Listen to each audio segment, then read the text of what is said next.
on, everyone? This is a Popcorn Heroes show review of Westworld Season 3, Episode 5, Genre. I am Armando. With me today is Pedro. Hello, hello. What's going on, man? Chilling, bro. Nice. So, the episode seems like it takes its namesake from the drug. Right. That this guy takes. Yes. So let's kind of talk about the episode. How did you feel? Was it good? What were your thoughts on it? So, I thought it was good, but it didn't feel like Westworld. Not even this season of Westworld. It was very... I don't even know how to describe it. It felt like a totally different show. Yeah, it felt out of place. It felt out of place. It's not that it was bad. It's just that it felt like it was a totally different writer, director. I don't know. It was just a totally different feel to it. Yeah. I had seen the trailer, so I knew that there was a car chase, and I was like, "Oh, this is the episode with the car chase. I can't wait." And you know what? I was a little underwhelmed with the car chase. Yeah. I don't know if it's because the cars felt like they were going slow. Mm-hmm. Because I even rewatched it again. I was like, because I had read a review where someone said that it was the best. I think it was IGN. They said it was the greatest car chase ever, redefined car chases. I'm like, bro, they gave the episode a 10 out of 10. They gave it a masterpiece. No, man. No. And I'm like, did we watch the same episode? I feel Again, like the last episode was a masterpiece to me, more than that. Agreed. The one before was absolutely 10 out of 10. And how everything fell into place was great. Yeah. Just a revelation. The fact that I didn't see it coming. Mm-hmm. So just from that standpoint, the car chase, it was a little underwhelming. I don't know. The cars were like going slow. It took too long to get to the action. The stuff that happened, sure, was cool, but I don't know. I guess I expected a little more. I don't know. For me, it wasn't. How'd you feel? It just wasn't hard hitting, dude. It wasn't. You didn't feel the impact of it. You didn't feel scared for them. You didn't feel. Exactly. There's kind of no story behind the whole thing, so you kind of didn't get a sense of urgency. You didn't get a sense of like something bad is about to happen. It's just kind of like people going through the motions of what was happening. So I think that's why it felt underwhelming, because there was no gravity behind it. And I think if there was gravity behind it, you would have felt it more, and I think it would have been more hard hitting. And I think that's why it affected it. Yeah. I know that they were trying to add the genre drug into it to give it that, I guess, drama. But let me tell you, honestly, I thought that it was cool to see, but I felt like they didn't use it to its fullest power. That gimmick that they had for the episode, which is the genre. I thought the first genre that he gets to, which is noir, I thought it was perfect. It's black and white, and it's the moment where he's being paranoid, so they had like that detective noir music playing that plays with paranoia, and I'm like, oh, this is fucking perfect. This is exactly what it should be. And then it cut to, well, because also you can see it visually. It's black and white, it's dark, but then it cuts to the Ride of the Valkyries, which is when the car chase actually happens, and visually it doesn't look different. No.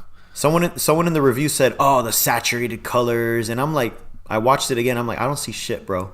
Maybe in the very, very beginning you kind of see like that white pop of like an old film, but it's only in that very first second when he switches, and after that you don't see it again. So I felt like they really missed out on an opportunity to visually show us that it's a 70s war film or something.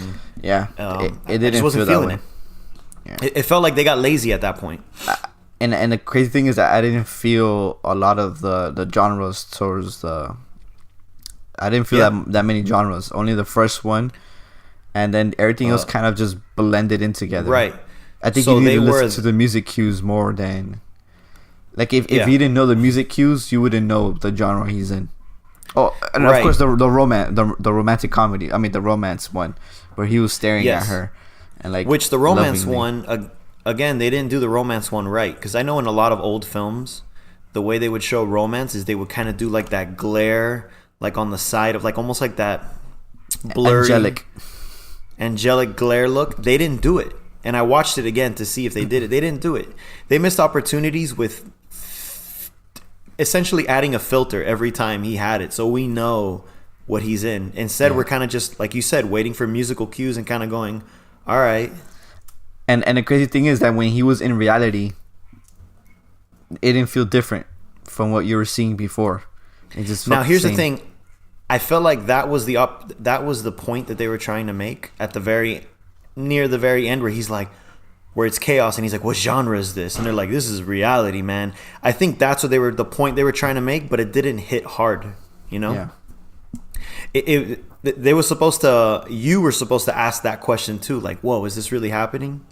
But because each genre wasn't as, I don't even know what the right word is, as obvious, there you go, as defined, that it didn't hit that hard. It was all a great idea. This whole episode had great ideas, but there's something about the execution that was like lacking for me. From the car chase to the actual genres. Yeah, you have an article telling the genres. I don't think I do have it, but I know, I remember them because I watched it recently. So I have one right now. Okay, good. So the first genre is, of course, the black and white, which is film noir. Yes, and it makes sense because that's the paranoia of the scene, so it's perfect. Yeah, and it has it's trying to mimic Out of the Past, a 1947 movie, and Vertigo, Alfred Hitchcock, 1958 thriller movie. After that, I found one here on Wiki. After that, he enters the action genre with the ode to Apocalypse Now. Yep, Ride of the Valkyries. With the song with Ride of the Valkyries. Yeah. After that, you hit a romance and drama genre. So you hit romance and then drama, and it's an ode to a Love Story, which is a 1970 film. When he goes, when he goes head over heels, or that love stare he does to Dolores when she's shooting, and then once that's over, it enters the Iggy Pop's 1977 song "Night Clubbing," Subway, co-written by David Bowie. And it was famously used in the movie Trainspotting. Oh no, the David Bowie one is actually Space Oddity, which is after they leave the subway. While they're in the subway, it's still the Iggy Pop. Yeah, when they head down to the train station. Yeah, that's what I'm saying. It's after the love romance one. Yeah. So the Trainspotting's the drama one after, and then after that, as he's leaving, they go to the Space Oddity, which is the reality part, essentially. Yes. Oh no, but I'm saying the song was co-written by David Bowie, the 1977 song. Yeah, you're ahead of me. I gotcha. So it was the Love Story, which is romance drama, with the Iggy Pop's 1977 song "Night Clubbing" that is co-written by David Bowie. I did not know that. Interesting. Yeah, and then after that, you hit the cover of Space Oddity by David Bowie. Ah, see. Okay, that makes sense now. I was like, David Bowie did two of them? I guess he did. That's when Dolores creates the chaos in the train after the train or whatever. Right. Which, let me tell you, out of all the musical cues, the Space Oddity one, I thought was fantastic. Because I love the way Jawadi, the composer for Westworld and Game of Thrones, I love the way he does covers for, like, popular songs. And when I heard that one instantly, I was like, oh, man, this is perfect. Yeah, that to me was a great cue. And then, of course, the other one, which is the horror one, I thought that one was a great cue as well. But it didn't do anything. No, it didn't feel horror. And so that's the score they used was Stanley Kubrick's from the Shining. From The Shining. So it didn't feel horror or thrillerish or anything like that. Agreed. It didn't give you any of those vibes. So it just kind of sucks that they had an amazing way to kind of play with that scene and give it life, essentially. Yeah.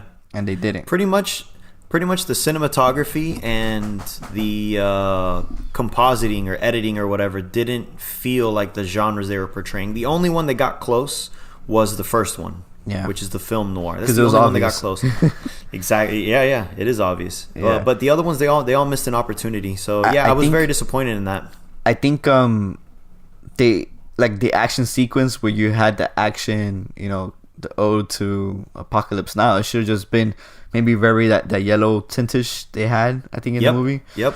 And just make the explosions pop so you could feel like you're in an action movie. Right. Because it's like all in his head, essentially. Yeah, or even like I said, for 1 second you see it when he switches, is you see like that white popping of like a film. You know the old film, how it has like that white pop when the reel is rotating. They had that for 1 second, and I'm like, oh, they're gonna have it for the rest. Nope, they didn't. So it's just it's just something that they it should have been ongoing, like that white popping. It pops every now and then when you're in his perspective, essentially. When you're right, and the white like that, maybe like a yellowish tint and an exaggeration of the action sequence, like when the bullets are hitting the windshield. Like there's more popping in the bullets, so you can feel like, oh my god, like he feels like he's in an action movie, you know. I think essentially they should have just exaggerated everything when he's in that moment, you know. And I think and I think it would have made the whole sequence feel like exciting because you're seeing it from his perspective of like tripping out on this drug, you know. Yeah, they definitely did miss out on a great, you know, sequence they could have had. Yeah. Again, great idea. Just the execution was lacking. So now getting into the actual episode, we start getting into Sirach's backstory. Into it, I guess. Which is pretty cool because now you get to see how it all started for him, his background, and all that good stuff. But man, I feel like, you know, I think they should have done maybe a timeline thing, you know, where you're following him and you don't know it's him until another merge. Well, I think that I get what you're saying, but I think at that point it would have been too obvious, just because he's French, and you're like, oh, we're following another French dude. Which, funny enough, but you would never know if it was him because Sirach is, you know, saying like an enigma essentially. Because the whole first 3 episodes, you heard the name but never knew who he was. That's what I'm saying. It would have been cool. There was a funny scene. There's a funny scene in the show where I was like, this doesn't sound right. So you and me, we don't speak Portuguese, but we speak Spanish, and we have an ear for Portuguese. Like, you know, we've heard people talk it. So in that scene where Sirach is talking to the Portuguese president, the Brazilian president, and they're speaking Portuguese. That's what I meant to say. I'm like, yo, the president sounds awful. His accent is really bad. But then you listen to that actor, the French actor, I'm trying to remember his name right now, Sirach's actor. His Portuguese is fucking impeccable. And it was really like, good. And then I looked him up out of curiosity. I was like, yo, he did so good. I looked him up. He lives in Brazil. Oh. I was like, this French dude out Portuguese to you, man. Like, because when a Portuguese president first started talking, I thought he was speaking Italian for some reason. It was strange, like, right? Yeah. It was like he's talking. He's in Italy now, you know, probably doing some shit. And then all of a sudden, to be honest, that was my whole time. That guy was talking. I thought it was Italian. And then until Sirach started mentioning certain things. And then I was like, oh, we're in Brazil. Because I didn't even notice the flag. I didn't notice anything. I was just kind of paying attention to the conversation. And the subtitles. I was reading the subtitles, naturally. So I wasn't really paying attention to anything else. And then when Sirach was saying certain things, I'm like, oh my God, this guy's Brazilian. And it hit me. Like, oh, he was speaking Portuguese. God damn, his Portuguese was bad. It was really bad. And I went online, to look up Vincent Cassel. I just looked up his name, Vincent Cassel, and that's when I saw that he lives in Rio. And I was like, oh, cool. And then I happened to look up stuff about the episode, and everyone mentioned it. Yo, this Brazilian dictator dude, president dude, was awful. I'm like, why would they do that? Yeah, they should have gotten an actor who knew Brazil, you know, who knew Portuguese. There's a bunch of actors who know. Yeah. I mean, I didn't IMDb the guy that plays as him. He was such a small character. I didn't even bother. But shit, for all I know, maybe he is. Maybe he just has a really bad accent, a really unorthodox accent. I don't know. Yeah. But that was one of the things that took me out of it for a minute. I went, wait, what? So I just thought it was a funny little thing that even everyone online noticed. Yeah, it was pretty bad. But I did enjoy seeing his backstory, though. Yeah. Because he was kind of like the biggest mystery in the show, and you finally get to peek through the door and see who he is and see how he got started with all Rehoboam and all that stuff, you know. So it's nice to see his journey of seeing the destruction of Paris and being like, I can't let this happen again. And his brother's like, I agree with you. Let's not make this happen. Let's figure out the world. But what's just pretty cool is that you get to see that Liam's dad, because the way he was portrayed at the beginning of the season, the way Liam talked about him was saying like, oh, he helped them, like it felt like it was a collaboration, like he was also coding with them, exactly. And you realize he was just an investor, and I'm just like, oh crap. And I thought that was pretty cool. Yeah, he just gave him money. He was no brains whatsoever. He was just, hey, can I make money out of this? Yeah, sure. Yeah.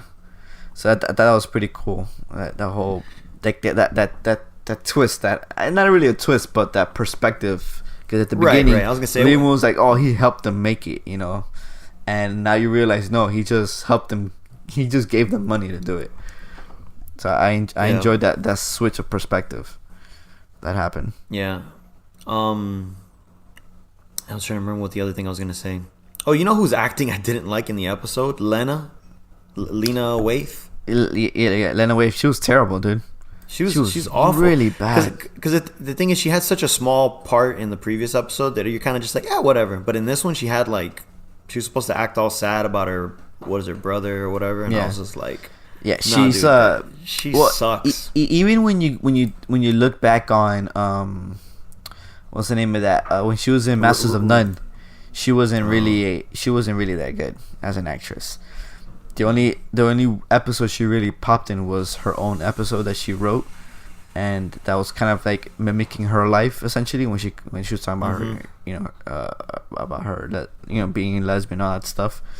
But as an actress, she's not really that good. And no, not at all. This made it even in Ready Player One, I was like, you're not that good, but whatever. Yeah, in Ready Player One, it was kind of glossed over though, because she was essentially a CG character, and at the end she was too involved in the action, so it didn't really, you couldn't really feel it, But here, in this episode specifically, I don't know if there was a direction of the director that he gave her that kind of made her even worse than what she is.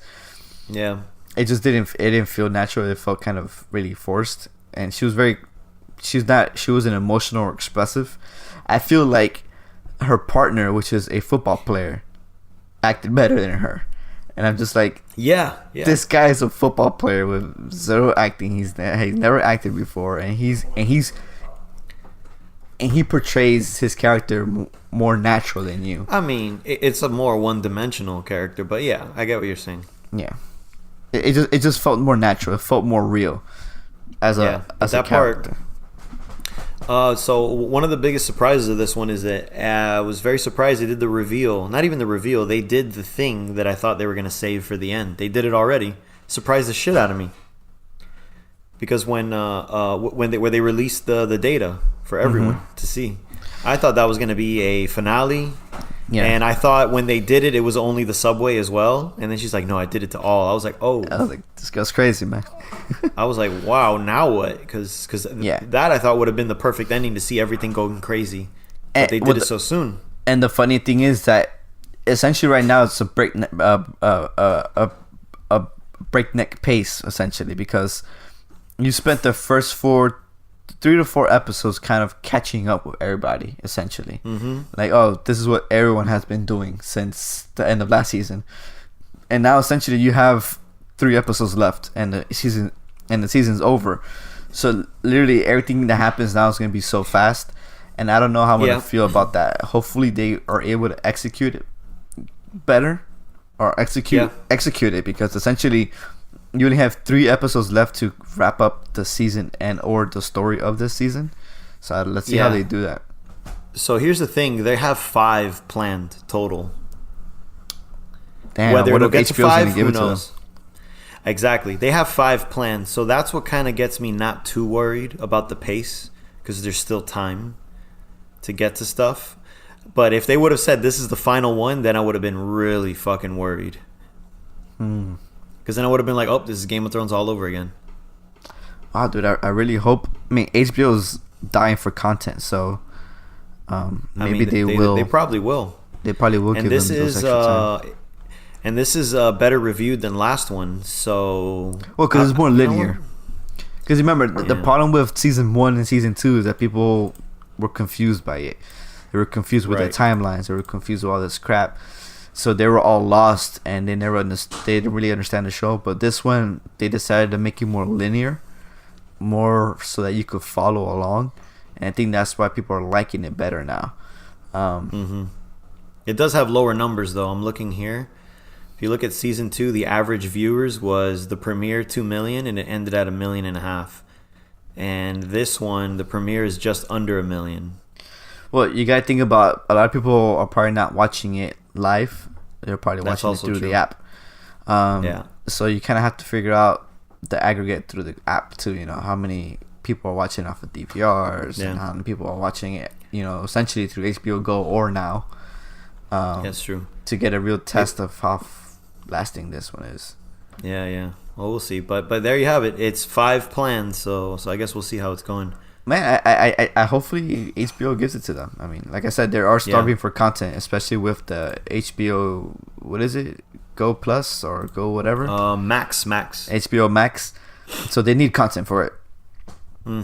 And if it doesn't premiere on HBO proper, they could just drop it on HBO Max as an exclusive. You know, and see if that works. And at that point, ratings don't matter. It's just content. So. How did you feel about Sirach's life and how he developed the system? I thought it was good. It is like kind of a typical villain backstory now. It's more of like, I'm gonna rule the world to save everyone type of thing. But I mean, it's good the way they did it.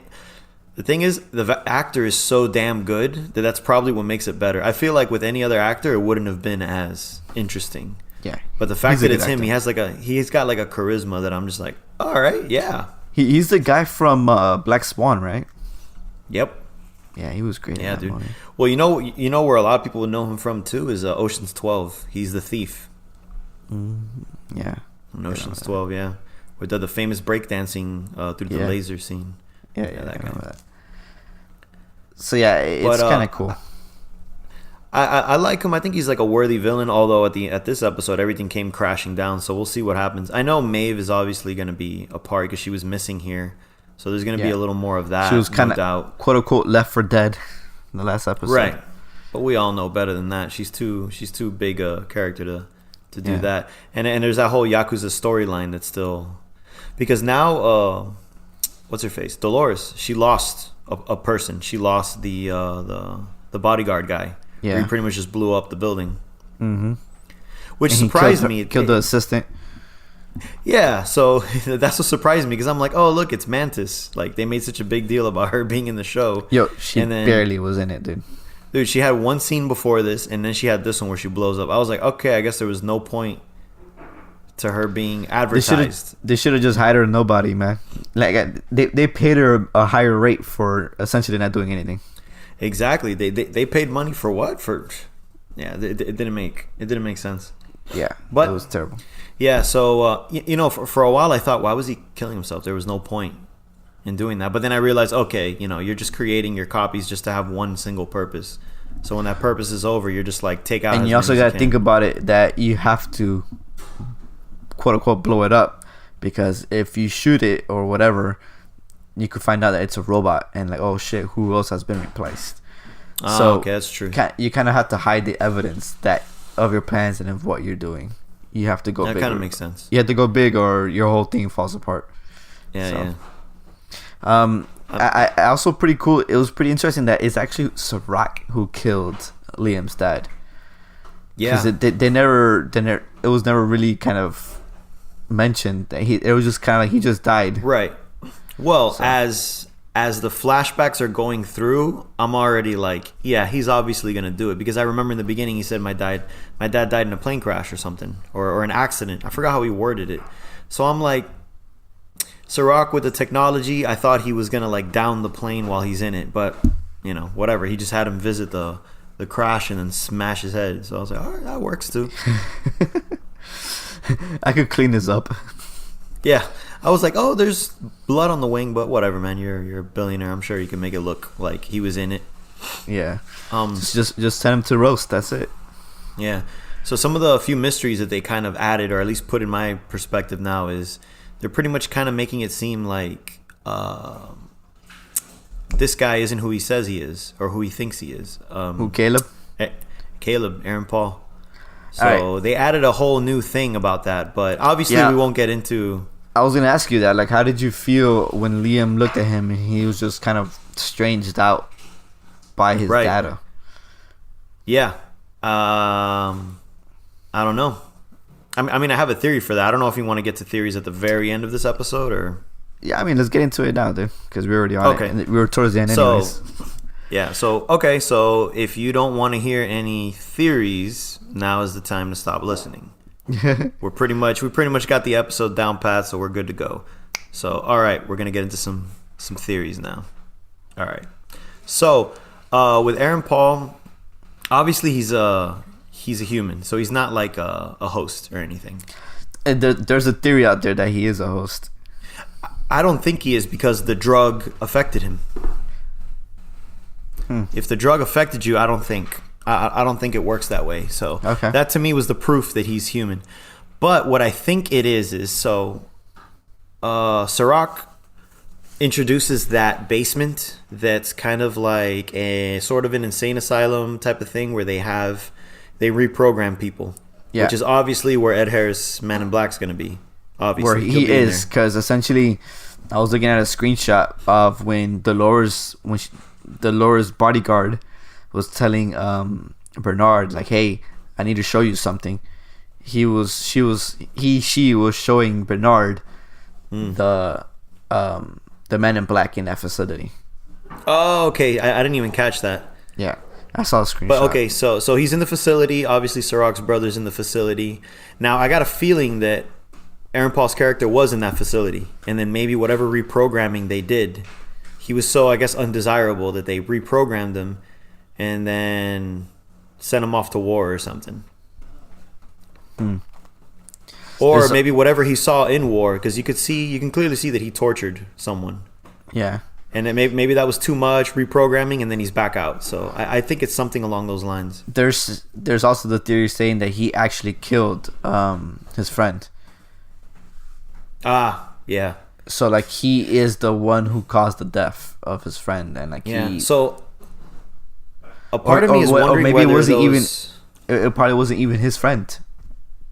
Yeah. The other thing is I don't even think any of those are real. Maybe all that was put into his head in the programming in that facility, because obviously when you hear the friend talking, it's like that therapy AI thing that he talks to. Yeah. So how do you know it was real anyways? So there's a lot of things. You gotta think about it. There's still more to that story, because why would they cast Kid Cudi for that role if it's if it's gonna be tiny? Yeah. There's gonna be more flashbacks, because then they're gonna have to get into what the torturing or whatever that side plot is that they're doing. So obviously there's more to it, but I don't know what the reveal is gonna be. But I think that it's like all those memories are fake, or they were taken away or put into him, something like that. They definitely edited with his head in that place where Ed Harris is. Essentially manipulated his thoughts. Yeah. Because maybe he did kind of experience that, but he is the reason why everything went to shit or something. Or maybe he was an assassin or something and he went out to kill that guy or whatever. Right. To befriend him and then kill him off. I don't know. Because he said you're the worst of them, so obviously he's like a killer. If you're the worst of them. So I think that's really what it is. He was like a weapon. And the whole entire show, he's been, I don't do personals. So. Yeah. Yep. So essentially, he probably was the killer. Mm-hmm. Something like that. And he's probably out of it because that's what they put into his head. I'm still with that theory that they put something in his head to stop him from doing that again. Yeah. That's because when he starts doing the personals, that's what makes him have those flashbacks again. Yeah, because even Serac says that, like, why would we kill them or whatever he says? We could just help them. So, yeah, maybe he does repurpose them. So I think that's what the next one's going to be. It's going to show Man in Black about to be repurposed, and he breaks out or something, and then maybe it'll get a little more into that part of what exactly repurpose means, or Bernard breaks him out. With what's his face? Ashley. Yeah, because why Dude, would that guy's why, always getting his ass whooped. Yeah, always getting his ass the whooped. whole season. The whole show, dude. He's always been getting his ass whooped. Because if you think about it, why would Security Dolores show him that? What was the point? What's the purpose? Yeah. So something has to come into play there. Yeah. So we'll see. I had one more theory. I think I'm trying to remember what it was. No, I don't remember. Oh, what do you think the big plan for Bernard is? Because obviously she wants to keep him for some type of plan. I don't know. So I really don't know what. That's the one I still haven't figured out, and I haven't read any of the theories, so I don't know. Since the last time we recorded, I haven't read anything. So I gotta do a deep dive now and figure out what's going on, what people think, because I clearly don't have no clue, dude. Yeah. Like, why does she want him? You know, she says she needed him. Although I'm still on the part where I was thinking that I'm still on the theory that she's going to betray herself, because they even brought it up again when Bernard was talking to the bodyguard. Yeah. He mentioned it. He's like, oh, when you go a different path, you become a different person. I'm like, there it is again. I'm like, that's it. For sure it's going to be Tessa Thompson's character. Yeah, Charlotte's going to break out of her loyalty. Yeah, for sure. So I guess we'll see. I thought it was going to be this decision that would be it, but I guess it's not. Could it be that Bernard is the key to the forge and to the heaven for the robots? I think so. Like Dolores essentially took out and uploaded into Bernard instead. I'm pretty sure it is, because she probably thought it's safest with him. Yeah. So that's why she says she needs him, maybe. Yeah. Definitely. And she even mentioned that he can't die, but she does. So it's like, yeah, I don't know. It's so weird. I don't know. Man, the show keeps getting keeps popping up those mysteries. So especially the Caleb one. The Caleb one came to full force now. Right. Oh, yeah. I remember the mom always kept saying, "You're not my son." Or whatever she says. I forgot about that. That was something else that I was thinking when I watched it the second time. I was like, oh shit, there it is. So maybe all those, like I said, all those memories of the life is not real, but maybe it's the life of her son in Caleb's body, and it did a face replant, like you know how they sometimes do. So essentially, you're thinking he took over the life of her son. And that's what she kept saying, that you're not my son. But he has memories of her, so essentially maybe they replay. Her son probably died in war or some shit like that, or maybe that is Kid Cudi's mom, adopted mom or something like that, and he thinks it's her mom because they, whatever they did. Right. So you're saying he's not Caleb. Caleb is just the life that he took. Yeah. So maybe Caleb is Kid Cudi. Yeah, that's what I'm saying. Yeah, it could either be one. Like you said, Caleb is Kid Cudi. 2, Caleb is some random person that died, and they repurposed Aaron Paul to become that Caleb. Like maybe Aaron Paul did fucked up shit. Maybe he was a killer. Maybe he did all these things, and like he went crazy, and they repurposed him to become the Caleb that died or something like that. Right. So I don't know. There's something's happening there. Well, I'm excited to see what it is. I just hope they. I don't know. I was a little thrown off by the way this was filmed, but hopefully they bring it back up to feel a little more like new Westworld, I should say. Yeah, exactly. Yeah. All right. Well, any last thoughts? No, I think that's about it. All right. Awesome. I'm excited for the next episode coming this Sunday. Definitely. Let's see how it happens. Well, ladies and gentlemen, let us know what you thought about this latest Westworld episode. Let us know your thoughts, your theories, your ideas. Do you agree with what me and Pedro are saying? Maybe not. Give us some feedback. Till next time. Cool. Bye-bye.